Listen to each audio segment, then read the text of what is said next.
Iza no tokony bebaka andeha hovalitsika izay fanontaniana izay. Matetika rehefa misy zavatra tsy mety mitsanga dia ny fomba fisainana mahazatra dia mitady olona hotondroina hoe diso. Iza no diso? Iza no rangory fototry ny afo? Farafahakeliny izy mba mifona. Izay no zavatra miseho matetika eny anivon'ny fiarahamonina. Izao no voalazan'ny tenin'Andriamanitra ao amin'ny tantara faharoa toko fafito ny andininy fahaefatra ambin'ny folo hoe raha ny oloko izay nantsoina ho amin'ny anarako no avy anetry-tena sy vavaka sy tady ny tavako ary hiala amin'ny ratsy fanaony dia hiaino azy any an-danitra aho. Amela ny elony ary anasitrana ny taniny. Andehantsika hivavaka. Rainay tsara indrindra an-danitra, hiara hianatra ny teninao izahay.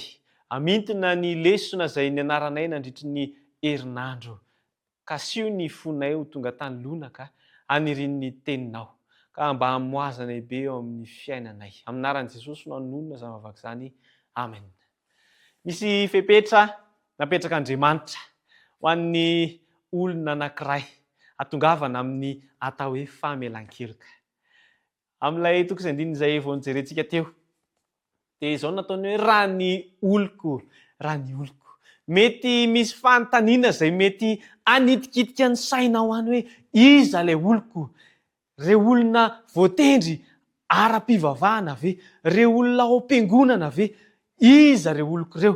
Fa izao nataon'Andriamanitra taminy hoe ny zanako sy ny asan'ny tanako. Ny zanako sy ny asan'ny tanako. Tadio fa ianao dia zanak'Andriamanitra. Tadio fa ianao dia asan'ny tanan'Andriamanitra. Raha ianao zany no manantona an'Andriamanitra. Zay aloha ilay fepetra voalohany. Faharoa dia izao hoe ho avy anetry-tena. Arak'ilay dingana hitantsika tamin'ny lasa dia ilay miaiky ny fahotana diso. Tsy mitady fanamarinan-tena, tsy mitady fialan-tsiny fa miaiky fa diso. Ho avy anetry-tena. Ilay zanak'Andriamanitra no tonga anetry-tena hiaiky ny fahatsoany. Ka hivavaka sy hitady ny tavan'Andriamanitra. Hikatsaka an'Andriamanitra andro ao manalina. N'aiza n'aiza misy azy dia maniry mandrakariva mba hifandray amin'Andriamanitra. Ary ilay fepetra manaraka dia izao hoe hiala amin'ny ratsy fanaony. Io ilay mibebaka, mifona tanteraka ny amin'ny ratsy vita ary miala amin'ilay lalan-dratsy. Miova mihitsy ny fiainan'ilay olona anankiray.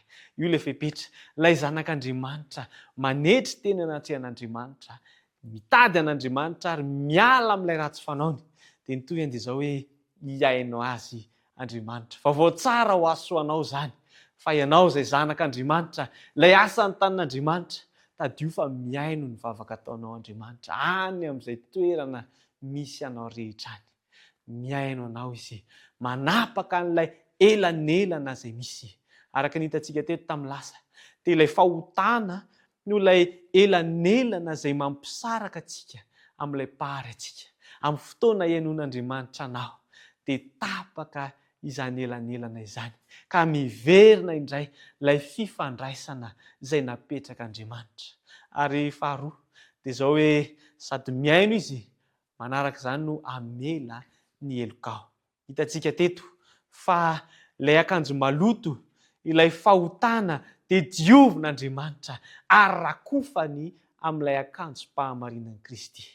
Fahatelo dia izao hoe anasitrana. Mety misy ny aretim-pahotana. Io ny aretina sarotra sitrana indrindra. Fa tadio, fa zanak'Andriamanitra ianao, asan'ny tanan'Andriamanitra ianao dia izao nataony hoe adidiko ihany. Ny zanako sy ny asan'ny tanako dia aoka ho adidiko ihany. Andriamanitra no manasitrana anao. Amerina anao amin'ny laoniny amin'ilay namoronana anao. Tadio fa te hanasitrana anao Andriamanitra. Te hamerina anao amin'ny laoniny indray Andriamanitra ka ny antsoko anao dia izao hoe mibeba, miverena ho amin'ny lalana tsara izay soritan'Andriamanitra ho an'ny fiainanao. Hivavaka isika. Rainay tsara indrindra an-danitra misaotra anao izahay. Ny amin'ny fotoana izay nomenao anay teto afaka niara-nianatra mahakasika izany fibebahana sy famelan-keloka izany. Vangio amin'ny fomba manokana ity mpiara-mianatra amiko ity. Ianao no iaino azy amin'ireo vavaka sy fitarainana rehetra izay asandrany. Ianao no anapaka ilay elanelana izay nisy ka anasitrana sy amelany elona ianao. Anaran'i Jesosy ilay mahery indrindra izay mampandresy anay isaky ny ray mandingana no anonana izany vavaka izany. Amen.